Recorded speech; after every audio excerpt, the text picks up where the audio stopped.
Amados, eu quero falar nessa noite, na Santa Ceia, a respeito, sim, de algo que tem que ser imprescindível na vida do cristão.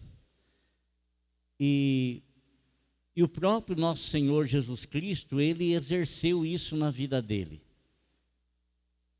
No capítulo 17 de João, está escrito a respeito da oração sacerdotal. O sacerdote é o que muitos de nós fazemos. É diferente do sacerdote da época do Velho Testamento, onde ele oferecia sacrifício ao Senhor, completamente diferente. O sacerdote é aquela pessoa que vai diante de Deus e ele oferece orações ao Senhor, com súplicas, com pedidos em favor de outras pessoas. O profeta, ele recebe do Senhor e entrega para o povo. O sacerdote, ele leva do povo e entrega para Deus. Então essa é a função do sacerdote. E o sacerdote, ele é alguém que intercede, mas ele não intercede tão somente para outras pessoas. Ele intercede por ele mesmo. O apóstolo Paulo disse assim que nós devemos olhar por nós mesmos. Primeiramente por nós mesmos. E nosso Senhor Jesus Cristo, no capítulo 17, ele é o capítulo da oração sacerdotal, onde ele primeiramente intercede por ele mesmo, falando com o Pai Celestial. Ele fala com Deus, pedindo a Deus que Deus conceda a ele estar novamente à presença dele para desfrutar ou para ter novamente, não a glória que ele perdeu, porque ele nunca perdeu a glória, mas que ele deixou por um tempo na presença do Pai Celestial e ele veio aqui cumprir uma missão. Então ele estava pedindo a Deus que Deus viesse a glorificá-lo com a mesma glória que ele tinha antes que o mundo existisse. Então ele está intercedendo a Deus por ele mesmo. Na sequência, ele faz uma intercessão, uma oração em favor dos discípulos que o próprio Deus havia dado a eles, ao Senhor Jesus. Ele intercede a Deus em favor daquelas pessoas que estavam perto dele, que estavam junto com ele.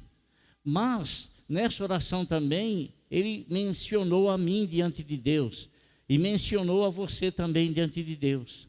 O Senhor fez menção da minha pessoa e da sua pessoa diante de Deus, quando ele disse assim, não somente em favor daqueles que o Senhor me deu, mas em favor de todos aqueles que hão de crer em ti pela palavra que lhe será pregada. Então, nós nem estávamos no mundo, mas como ele é o Cordeiro que foi morto antes da fundação do mundo, como a igreja é um planejamento, é um plano divino antes da fundação do mundo, então o Senhor intercedeu por nós diante de Deus, intercedeu por cada um de nós. E eu quero falar com os irmãos dos momentos em que o Senhor Jesus Cristo, ele passou diante do Senhor nos mais diversos momentos em que ele passou diante de Deus em oração. Em oração. Eu vi esse menino se levantar aí agora, sabe? Eu me lembrei que é aniversário dele. Eu vi aí, bom, olha aí, mas tudo bem, a hora que ele voltar, se tiver mais alguém aniversariando aí, no final a gente vai orar por vocês. Então, irmãos, nosso Senhor Jesus Cristo, e ele é o exemplo maior. Às vezes eu fico pensando assim, escuta, ele disse assim, todo o poder me foi dado em cima nos céus e embaixo na terra. E eu imagino, ora, se ele é alguém que recebeu do Pai todo o poder em cima nos céus e embaixo na terra, e mesmo assim ele tinha uma preocupação constante em estar alinhado com o Pai, estar em oração com o Pai, imagine nós.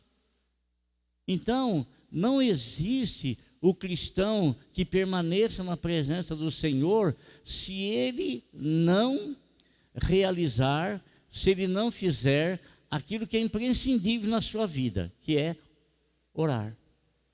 Orar. O cristão que não ora, ele pode caminhar por um tempo, mas ele não vai ter força suficiente para caminhar em todo o tempo. Eu quero ler com você no capítulo de número 6 de Lucas, versículo de número 12.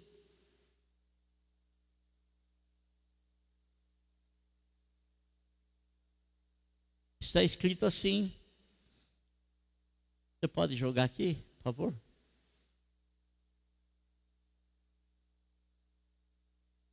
Lucas 6:12.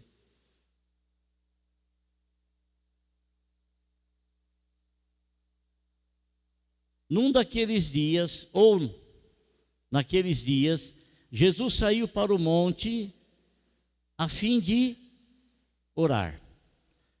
Passou a noite orando a Deus. Eu quero agradecer muito aos irmãos, dando aqui saindo um pouquinho fora mas que está relacionado a isso. Os irmãos aí tiveram 12 dias direto no monte, desde o primeiro dia de janeiro até sexta-feira, dia 12. Tivemos lá mais de 50 irmãos no monte, orando esses dias. Eu quero agradecer esses irmãos, porque com certeza eles oraram por mim e oraram por você também. Com certeza, com certeza. Eles intercederam a Deus pela minha vida e pela sua vida também, pela igreja e pela nossa família. Agradecer a Deus também, porque todas as manhãs de segunda a sexta tem um grupo de irmãos aqui, reunido das 7h30 às 9h da manhã, em intercessão e oração. Com certeza estão orando por toda a igreja, por todos nós, por nossa família. Com certeza. E nós temos também toda quinta-feira, que é uma reunião oficial, um culto oficial de oração, o culto de oração, dirigido pela irmã missionária Rosimeire, todas as quintas-feiras, das 7h30, das 19h30 às 21h.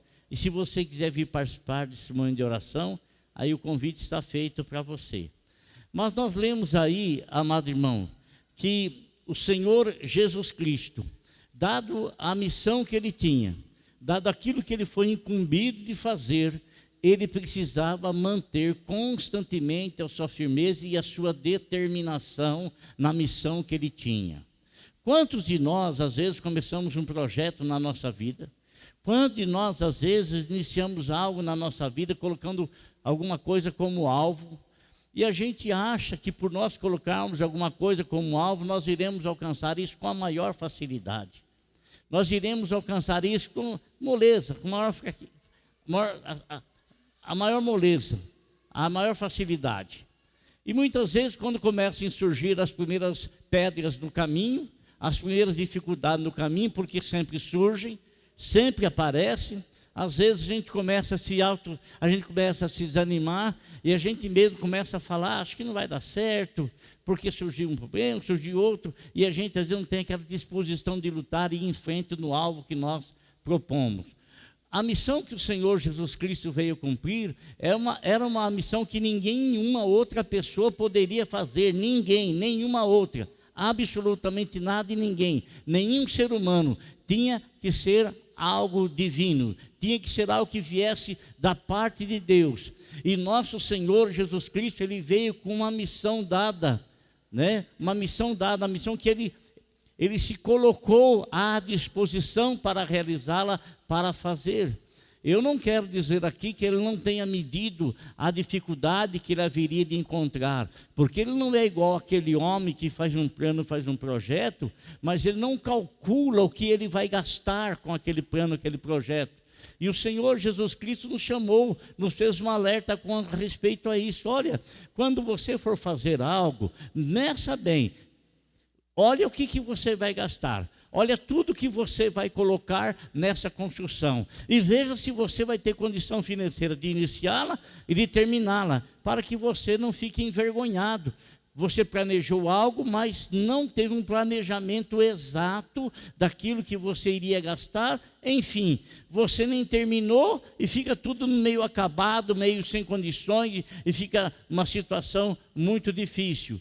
E uma outra coisa também que o Senhor Jesus Cristo nos ensinou, que quando nós vamos construir alguma coisa, nós temos aquele homem que foi construir a sua casa, e ele planejou muito bem, ele cavou fundo os alicerces, ele analisou o terreno, ele analisou o clima daquela região, ele analisou o local aonde ele iria construir, e ele analisou se havia rios por perto que poderiam, com uma tromba d'água, qualquer coisa, transbordar. E então ele analisou tudo, fez também o plano, o projeto, o orçamento de quanto de material que haveria de gastar, de cimento, de ferro, de areia, e ele cava os alicerces e faz a casa, construiu a casa. Ou um dia, outro dia, de repente, a tromba da água aparece, os rios transbordam, e aquela enxurrada vem e bate com ímpeto naquela casa. Ímpeto quer dizer força suficiente para derrubar. Mas aquele homem foi um homem inteligente, foi um homem sábio, ele cavou muito bem os alicerces, prevendo que poderia acontecer. Não estava acontecendo, mas ele prevendo que haveria de acontecer, né? Mas a água veio, bateu, foi embora e a casa ficou intacta. Então, o Senhor Jesus Cristo, quando ele veio aqui ao mundo, lá no momento do jardim do Getsêmani, quando o Senhor Deus mostrou para ele assim, no momento um pouquinho antes de ele entrar no sofrimento crucial, o Senhor mostrou para ele sentiu a aflição, ele sentiu a dor, ele sentiu tudo quanto ele haveria de passar, os pregos, a coroa, ele sentiu tudo. Aí ele entrou em tão grande agonia, que o seu suor se transformou em grandes gotas de sangue, e ele até chega para o Pai e diz assim: Pai, se for possível, passa de mim esse cálice, né? Mas não seja feita a minha vontade, eu estou pronto para fazer a tua vontade. Mas ele viu ali, amado irmão, entrou assim, um pouco em choque, o querer dele com o querer de Deus, mas ele era totalmente submisso ao Senhor, então ele pôde concluir a obra que Deus havia dado para ele concluir, e ele o fez com muito sucesso. Muito embora as pessoas que não conhecem o plano de Deus acham que Jesus Cristo sofreu uma derrota na cruz do Calvário, e sofreu uma derrota ao ser morto. Não, isso foi o maior triunfo que ele realizou. Ele venceu a própria morte, a sua própria morte. Mas por que ele fez isso? Por causa de oração. Por causa de oração. Então eu quero falar alguns pontos quando o nosso Senhor Jesus Cristo, ele teve esse momento na presença de Deus. Ora, você sabe que às vezes a gente tem um plano na nossa vida, sabe? É um plano de oração. Quando nós entregamos feliz aniversário para os irmãos, nós entregamos aqui esse cartãozinho, e atrás tem um plano de leitura do livro de Atos dos Apóstolos e do livro de Romanos. É um plano, né? A pessoa ler. Então a gente às vezes tem um plano de oração ou um plano de leitura da Bíblia. E às vezes nós também marcamos uma determinada hora de nós nos apresentarmos diante de Deus. Tem pessoas que eles têm o horário 3 horas da manhã. Aliás, todos os dias era 3 horas da manhã, mas como a pessoa começou a trabalhar, ela manda para mim agora meia-noite: estou orando, em oração, em intercessão, sabe? Meia-noite ela está. É uma pessoa que ela não tem o ministério de estar aqui em cima do púlpito, de estar pregando, mas ela tem um ministério de visitação hospitalar, né? Ela faz parte da capelania hospitalar aqui da nossa cidade, e ela sempre vai ao hospital orar pelas pessoas.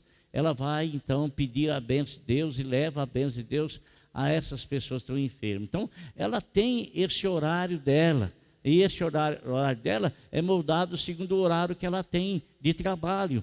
Então, às vezes nós também temos um certo horário determinado para orar. Alguém gosta de orar quando chega em casa, toma o seu banho, o seu café, a sua janta, e então ele vai para um lugar sozinho lá, e ele liga na novela das 8, ele fica lá em oração diante da novela das 8.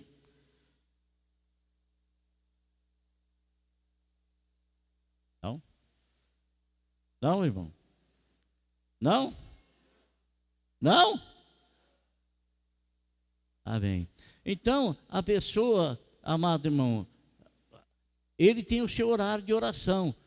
Ele começa a orar 8 horas, vou orar das 8 às 8h30. Outro às 9 horas, das 9 às 9h30. Outro das 10 às 10h30. Sim, a pessoa tem o seu horário. E é muito bom a gente orar, porque a gente se autodisciplina. Agora tem outros, irmão, tem outros que levantam 3 horas da manhã para orar. Bem cedo. E o que eu quero falar para você aqui é o que está escrito no capítulo 1, versículo 35 de Marcos.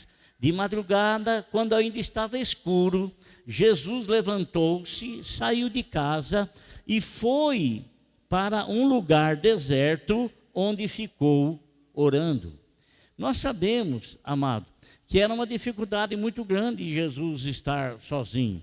E a partir do momento em que ele iniciou o ministério dele, em que coisas extraordinárias começaram a acontecer pela pregação e pela oração que ele fazia, né? Era quase impossível ele estar sozinho. Aliás, quando ele saía assim às altas horas, pelo menos os seus discípulos viam que ele não estava ali, saíam a procurá-lo, ir atrás dele. Eles não gostavam de estar longe do Senhor.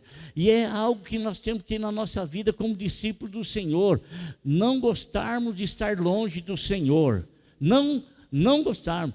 O que nós devemos ter como desejo na nossa alma, como discípulos de Cristo, é nós estarmos perto dele, estarmos junto dele. E quando nós sentirmos que ele está distante, nos preocuparmos de buscá-lo, procurá-lo sim, buscá-lo, né? E assim o Senhor Jesus Cristo, porque ele não tinha um momento a sós, de ficar a sós com Deus, então às altas madrugadas, bem cedo, ele acordava, levantava-se e iria para lugares desertos, lugares onde não tinha habitação de ninguém, onde não tinha nenhum mercado, onde não tinha absolutamente nada, e ali ele ficava em pleno silêncio diante do Senhor, quem sabe ouvindo os cantar dos pássaros. Aliás, tem um canarinho lá em casa que é 4 horas da manhã, ele começa a cantar quase na janela da minha casa, sabe? Canário do reino, que coisa bonita.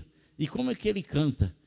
Bonito. Então eu creio que ele estava lá orando, e eu tenho certeza, irmão, porque o Criador estava ali, o Criador de toda a natureza estava ali. Eu tenho certeza, não havia ninguém por perto, mas eu tenho certeza que os pássaros estavam perto dele, estavam louvando a Deus através dos seus cânticos, reconhecendo em Cristo o Criador. Amém? Nosso Senhor também, amado irmão, ele orou em sua primeira aparição pública.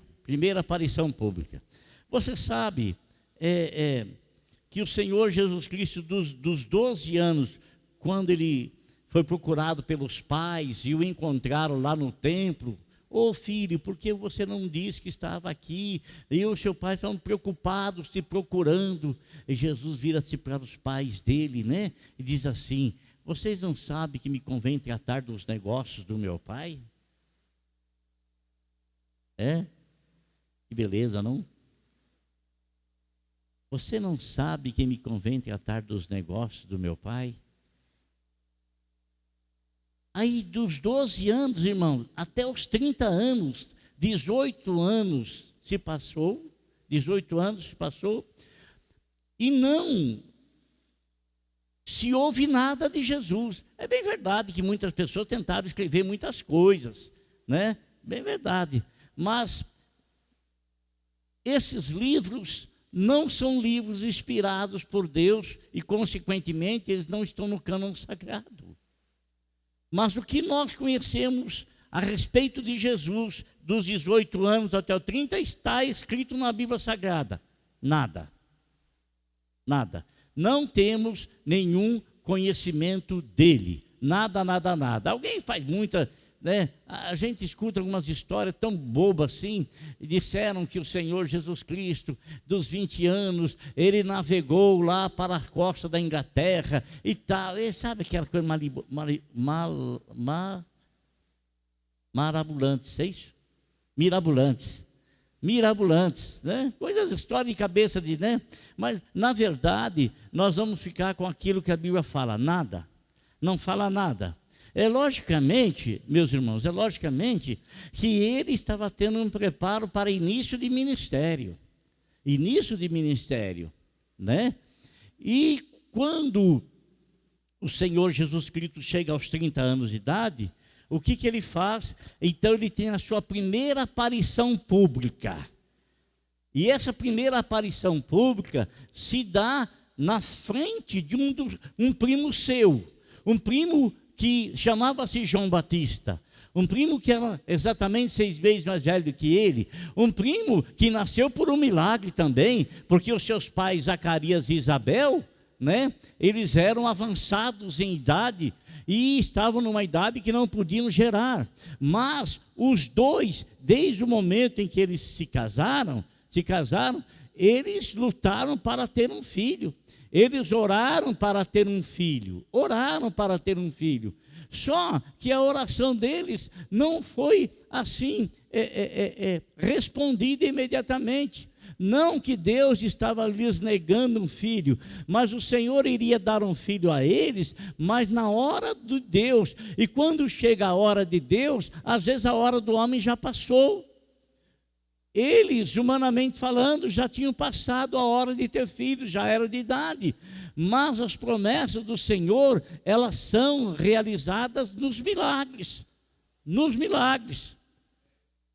Então, o anjo chega para Zacarias, que estava no turno dele, sacerdotal, e diz assim: Zacarias, a sua oração foi ouvida.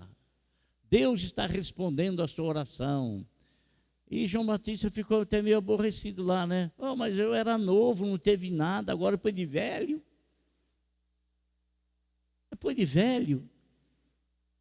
A promessa do Senhor sempre acontece do tempo dele, para a realização da obra dele, para o engrandecimento do nome dele. E aí nasceu quem? João Batista. E João Batista, escrito está a respeito dele ali no Velho Testamento, que ele era aquele que haveria de ser enviado pelo Senhor à frente do Senhor, que viria preparando o caminho para o Senhor. E João Batista disse assim: olha, eu vos batizo com água, mas após mim vem um que vos batizará com o Espírito Santo e com fogo. Vem um e aparece João Batista no Rio Jordão batizando. E a palavra de João Batista era uma palavra tão dócil, era uma palavra assim de trazer assim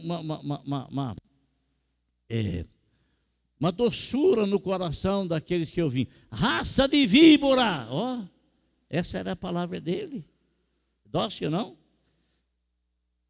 Era dócil ou não? A palavra dele.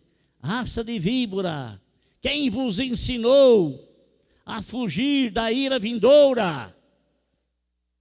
Era dócil? Ai de mim se eu falar uma coisa dessa, o pessoal me manda prender, vai lá, vou fazer uma denúncia lá do pastor. Vai, né? Mas era essa mensagem dele. Sabe por que era essa mensagem dele? Porque ele vinha como o último mensageiro da lei, como aquele que não houve nenhum maior do que ele nascido de mulher. Isso quer dizer que nem Moisés foi maior do que João Batista. Ninguém.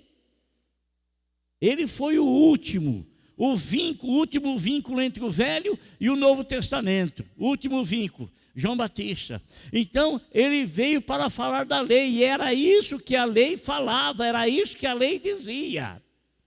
Mas João Batista, como representante da lei, ele teve a sua cabeça cortada, porque cabeça é o que comanda. Então a lei, ela foi dissipada, ela foi cortada, e vem nosso Senhor Jesus Cristo como cabeça da igreja, estabelecer um novo rumo, estabelecer um novo caminho, e ele veio para oferecer a graça com a qual se manifestou em carne, e esta graça estava incluído ele ter a própria vida e entregar a própria vida por mim, pelo Senhor, pela Senhora, por cada um de nós, Então ele vem, né? E quando João Batista está batizando as pessoas lá no Rio Jordão, e nosso Senhor Jesus Cristo diz que ele veio para cumprir toda a lei, ele veio para cumprir. Os demais tentaram, mas ninguém conseguiu, só ele. Então, João Batista, ao vê-lo, ele entrou na fila, irmãos. Ele entrou na fila do batismo. Viu? Fala para o teu irmão sim, ele entrou na fila do batismo. Fala para o teu irmão aí. Ele é um santo, ele é o justo, ele é o imaculado, ele é o sem pecado. Por que ele me entra na fila do batismo? Porque aquilo era a justiça de Deus sendo estabelecida. Ele vinha para cumprir a lei e, consequentemente, nos oferecer a graça. A Bíblia nos diz, irmãos, que ele entra lá, João Batista olha para ele, João Batista olha, sabe que é o primo dele, João Batista olha para ele, Deus já havia falado, João Batista, esse aí é o Cordeiro de Deus que tira o pecado do mundo. Ele já tinha conhecimento, já sabia. João Batista, ele tinha discernimento para perceber que Jesus era maior do que ele, porque era antes dele, muito embora João Batista nasceu primeiro do que ele. Mas ele era antes dele. Não, o Senhor Jesus Cristo, quando foi questionado lá por aqueles doutores da lei, que falaram sobre Abraão, Jesus Cristo disse, antes de Abraão existir, eu sou. Consegue entender? Não é coisa muito complicada, né? Antes de Abraão existir, eu sou. Moisés chega e diz para o Senhor, Senhor, eu vou lá falar com o faraó, mas se faraó perguntar quem é que te mandou, o que eu vou falar para ele? Diga para ele que eu sou o que sou te enviou. Eu sou o que sou te enviou. Senhor, nós não sabemos para onde tu vais, como diz Filipe, como é que nós sabemos, como é que nós podemos saber o caminho? Nosso Senhor disse, eu sou o caminho, eu sou a verdade, eu sou a vida. Então, quando João Batista vê o Senhor Jesus Cristo vindo em direção a ele e vê ele entrar na fila, eu não vou te batizar, eu não sou digno sequer de pegar a tua sandália para carregá-la. Não sou digno. E nosso Senhor Jesus Cristo, sabe, aquele que posteriormente, mesmo sendo conhecido como o maior de todos, como o melhor de todos, e não que ele buscava isso, ou que ele requeria isso, mas as próprias pessoas começaram a ver que não houve ninguém maior do que ele, não houve ninguém igual a ele, e que ele era diferenciado em tudo dos demais homens, chamando-o de Senhor, chamando-o de mestre, e mesmo assim ele vai e lava o pé de todos os apóstolos, lava os pés todos. Então, João Batista, ao ver Jesus, ele não se vê em condições de batizá-lo. Mas o Senhor Jesus Cristo diz, vamos cumprir aquilo que Deus exige, deixa esses pormenores aí de lado. E a Bíblia nos fala o quê? Que Jesus batizou João Batista. Aí nós vemos então Jesus Cristo fazer a primeira oração pública. Que oração foi essa que ele fez? Está escrito aqui no capítulo de número 3, versículo 21 de Lucas. Quando todo o povo foi batizado, também Jesus o foi. E enquanto ele estava orando, a primeira oração pública, Jesus foi batizado, o que ele estava fazendo? Estava o quê? Orando. O batismo, querido irmão, é um momento de extrema santidade perante o Senhor. O batismo é um momento de grande reverência diante do Senhor. O batismo pode ser, querido, amado irmão, que pode ser que possa se direcionar ou levar por qualquer outro caminho. Mas se é para nós imitarmos o que nosso Senhor Jesus Cristo fez, porque Ele é o nosso mestre mor, Ele é o nosso maior exemplo. Quando Ele entrou na água para ser batizado, e quando Ele sai das águas e Ele está orando, Ele está fazendo o quê, irmão? Fazendo o quê? Reverência, sabendo discernir o momento, sabendo discernir a hora, sabendo discernir. Ele estava saindo das águas, estava orando a Deus, porque ele sabia que a caminhada dele não seria uma caminhada fácil, sabendo que a caminhada dele não seria uma caminhada simples, sabendo que a caminhada dele não seria uma caminhada qualquer, mas seria uma caminhada de muitos milagres, de muitos sinais. E já começa nesse momento da oração, e ele sabia também que a sua caminhada seria uma caminhada de muitas oposições, de muitas barreiras. Então, ele iniciou o ministério dele orando. Ele terminou também orando, pregado na cruz. Pai, perdoa-lhes porque eles não sabem o que fazem. Mas o que o Senhor Jesus Cristo fez aqui, nos diz aqui, quando todo o povo foi batizado, também Jesus o foi, e enquanto ele estava orando, o que aconteceu? O céu se abriu. Amém, irmão? Se você não é batizado, se você estiver preparando o teu coração para ser batizado, imite o Senhor. Está me entendendo? Imite o Senhor, entre orando, com reverência, que você vai estar cumprindo uma ordem de Deus, e continue orando, para que você receba aquilo que o Senhor Jesus Cristo recebeu. Diz aqui, o céu se abriu, e o Espírito Santo desceu sobre ele. O que aconteceu, irmão? O céu e o Espírito Santo veio sobre ele. Aleluia. Oh, Deus maravilhoso e magnífico. Louvado seja o nome do Senhor.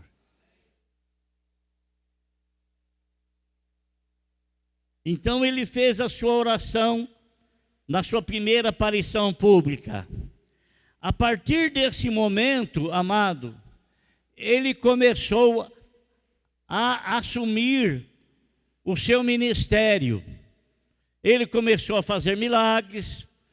Ele também fez algo interessantíssimo, importantíssimo, coisa que todos nós precisamos fazer. Quando você for tomar qualquer decisão importante na sua vida, não que as demais não sejam, para que a gente tenha esse hábito, mas ore, interceda antes. Ore e interceda antes. Porque quando o Senhor Jesus Cristo foi batizado, e ele começou a fazer os milagres, as multidões começaram a fluir e a chegar até ele. Não eram apenas os 12, eram multidões. Uma multidão nós contamos além de 100 pessoas. multidões se chegavam a ele, mas ele tinha que escolher pessoas que viessem posteriormente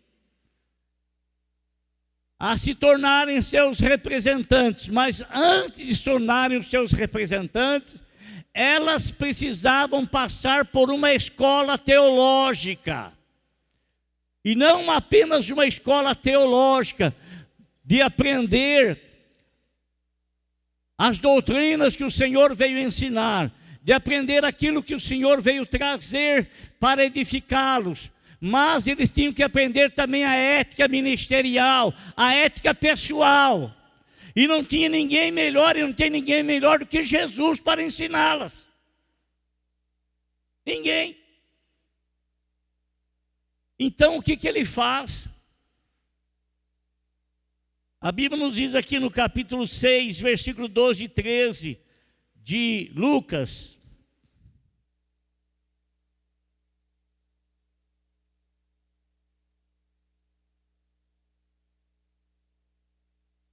diz aqui: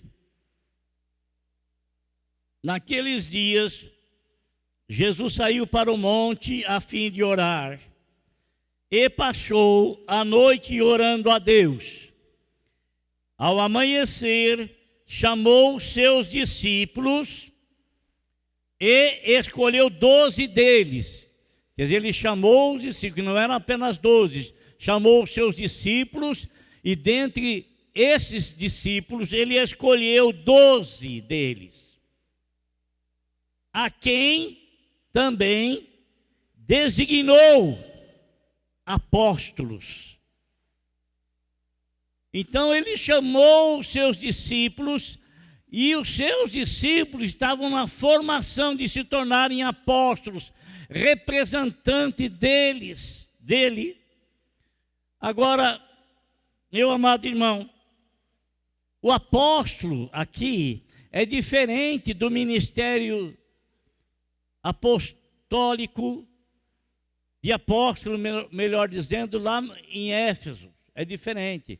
Lá diz que ele mesmo concebeu uns para apóstolos, para profetas, outros para doutores, outros para evangelistas, a fim de que a igreja seja edificada. Então, o apóstolo do Novo Testamento,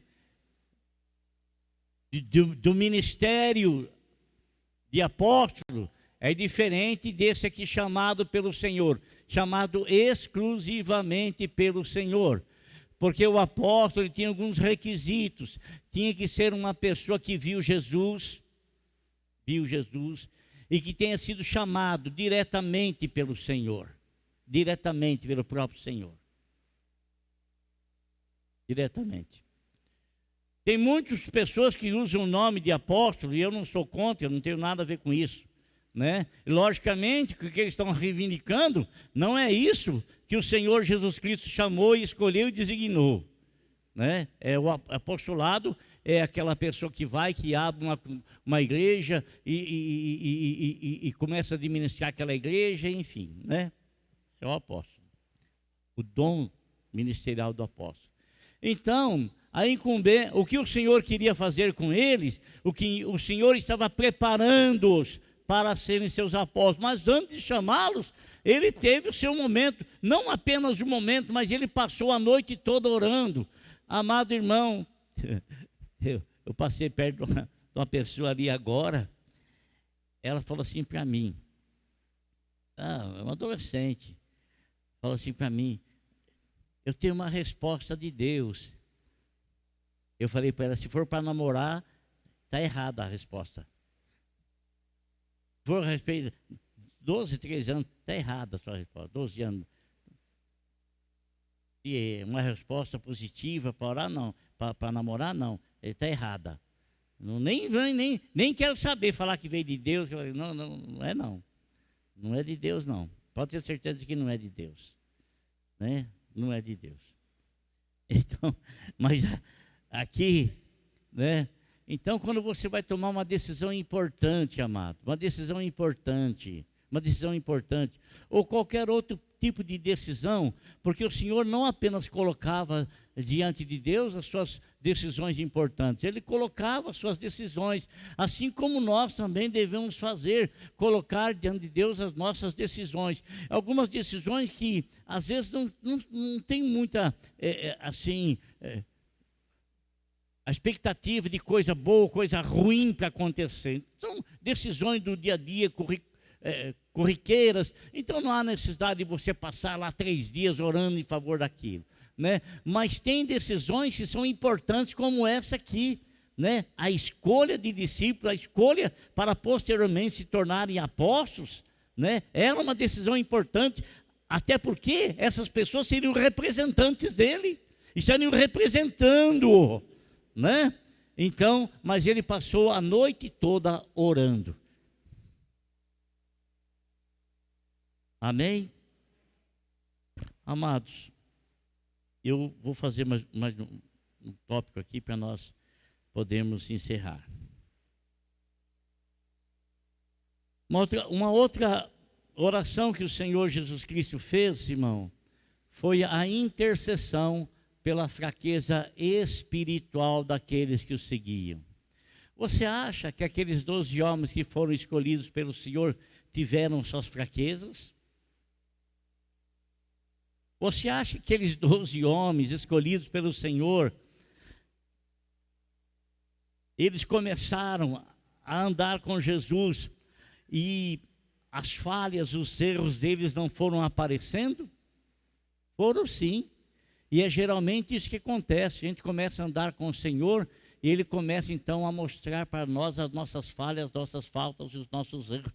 Não para nos acusar, mas para nos santificar. Para que a gente entregue aquilo na mão dele, para que o lugar que aquilo ocupava, seja ocupado pela palavra e pela santidade do Senhor.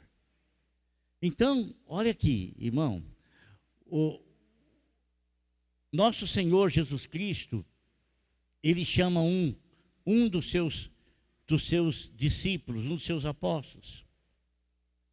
Em Lucas capítulo 22, versículo 32, foi um momento em que Pedro estava ainda com aquele orgulho em seu coração, achando que talvez porque o Senhor chamava a ele Tiago e João para estarem perto dele, e talvez ele se sentisse assim, numa posição mais elevada do que os outros, do que os demais. Mas o Senhor Jesus Cristo o chamou de pessoa não convertida. Irmã, ele tinha andado sobre as águas e Jesus chamou ele de uma pessoa que não tinha fé. Ele, amado irmão, foi usado, a boca dele foi usada por Deus quando ele disse assim para Jesus, quando ele perguntou: que dizem os homens que eu sou? E um fala que o senhor é João Batista, fala que o senhor é tal, mas vocês que dizem que eu sou? Aí ele toma a frente do colégio apostólico e diz lá: tu és o Cristo, o Filho do Deus bendito. Aí Jesus fala: bem-aventurado és tu, Simão Barjonas, porque não foi a carne que revelou isso para você. Isso é uma revelação de Deus. É uma revelação celestial, é uma revelação de Deus. Ele foi usado por Deus. Foi usado por Deus naquele momento. E sabe o que acontece, irmão? Às vezes a nossa boca, ela é usada tanto por Deus quanto usada por outras coisas qualquer.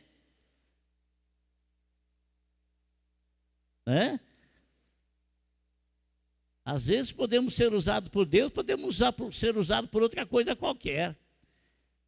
Tanto que o Senhor Jesus Cristo disse para Pedro: Pedro, quando tu te converteres,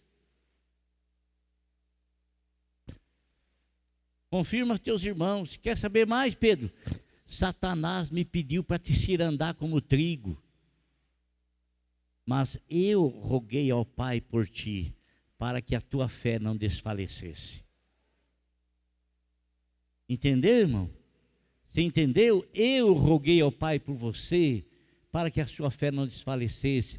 Você sabe quanta oração Jesus Cristo já fez por você, onde Ele está sentado à destra de Deus, onde vive interceder por nós? Você sabe lá quanta oração Ele já fez por você? Você sabe lá quanta intercessão Ele já fez por você?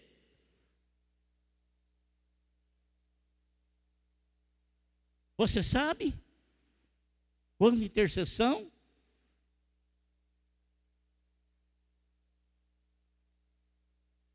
Ele está intercedendo por nós. Quanta oração Ele já fez por mim, quanta intercessão Ele já realizou por mim diante de Deus. Você sabe, querido irmão, que muitos de nós poderia não estarmos aqui hoje? Você sabe? E talvez a gente nem tenha conhecimento dos livramentos que Deus nos deu. E esses dias eu estava orando com uma pessoa e ele falou para mim assim, que 2 pessoas iam ser levadas, 2 pessoas bem próximas de mim. Eu fiquei até assustado. Mas Deus disse assim, que foi Ele que impediu, porque aquela obra não era obra dele. E quando não é obra dele, Ele impede mesmo. Porque quem pertence a Ele vai na hora que Ele quiser levar. Amém? Então, querido, se o próprio Senhor Jesus Cristo teve uma vida de oração, nós também precisamos ter. Porque se nós não tivermos, há muitas vezes o perigo de nós começarmos e não terminarmos a carreira. Há o perigo de nós iniciarmos com oração e não terminarmos com oração. Mas que Deus guarde a nossa vida na presença dEle. Amém? Glória a Deus. Ele começou com oração no capítulo 3, versículo 21 de Lucas. E ele terminou com oração no capítulo 23, 46 de Lucas. E assim a gente o seja também.